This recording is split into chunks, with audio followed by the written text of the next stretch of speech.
Most weak managers, they don't realize they are the problem until their team starts underperforming.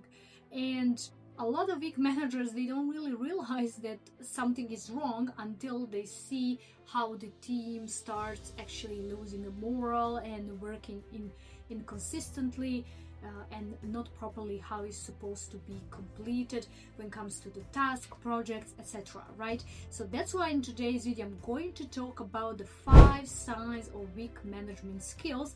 And if you are the manager who actually see yourself in this situation, I highly suggest you to start actually working on it and try to actually help your team and improve yourself in order to achieve better results. Okay, let's dive in. First thing first, very important sign that your team is completely actually misguided, misled, is that basically you are micromanage without trust.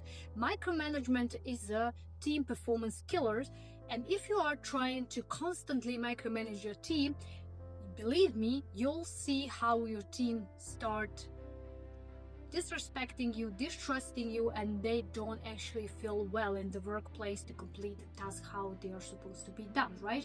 Because if you're constantly going behind and checking what they're doing, if they're doing right, doing wrong, right, of course, just put yourself in their shoes and then ask yourself, how would I feel if I basically end up in this kind of situation? Also, something very important is avoiding difficult conversation, which is number 2.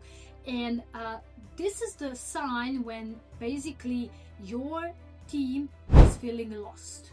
The sign when your team feels lost, when difficult conversation happens and you don't know what to do, you just avoid it, you just ignore it, and you pretend that nothing is happening, nothing is going on, everything is like all right, everything is fine, but nothing is fine, right?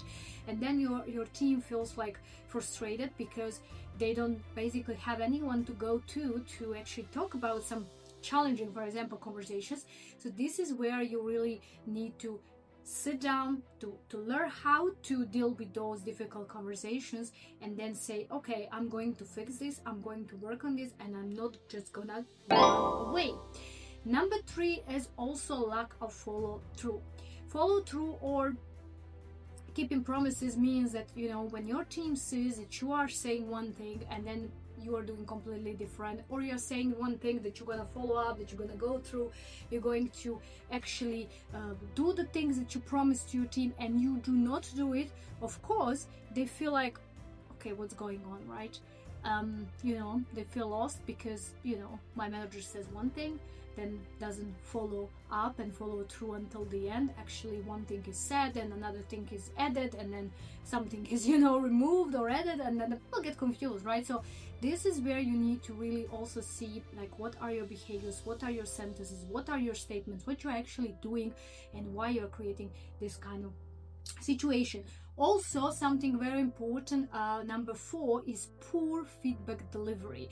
I made a couple videos on my YouTube channel that you can actually check about how to effectively coach people and provide feedback, and I really highly recommend you to go check it out and to see this video where I explain step by step how you should actually provide feedback. And really, poor feedback delivery, especially when it's vague, when it's actually unspecific, when it's just like generic, the people actually lose motivation to work because they see that you're giving the feedback in a very generic way, you're telling everybody the same thing, and then in that way you are also losing trust, because people are saying, okay, so you're not really giving me the feedback that I deserve, or that actually I you know, I did, or I've done, or I did it, right?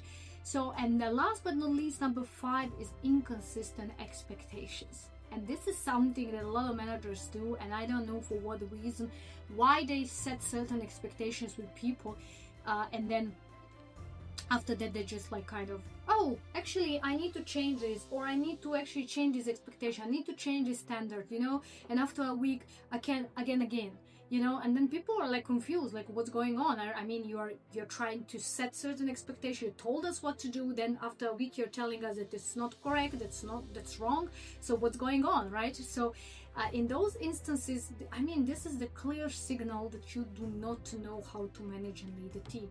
You can't behave like an employee, So, and this is the problem with new managers when they are actually stepping from the entry level to the higher supervisory or managerial level, especially managerial. They make those mistakes.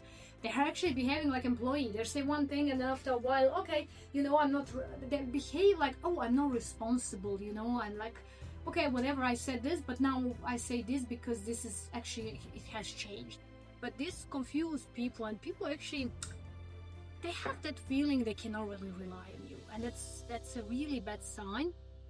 And this is something that you really need to start working on and try to kind of eliminate those kind of signals, and try to start leading, with certainty, with clarity, with confidence. And of course, if you like me to help you on your managerial journey, to build you into the leader who leads with impact and confidence, to the power of effective communication, then comment below a word leader and I will reach out to you. And of course, until next time, stay ambitious.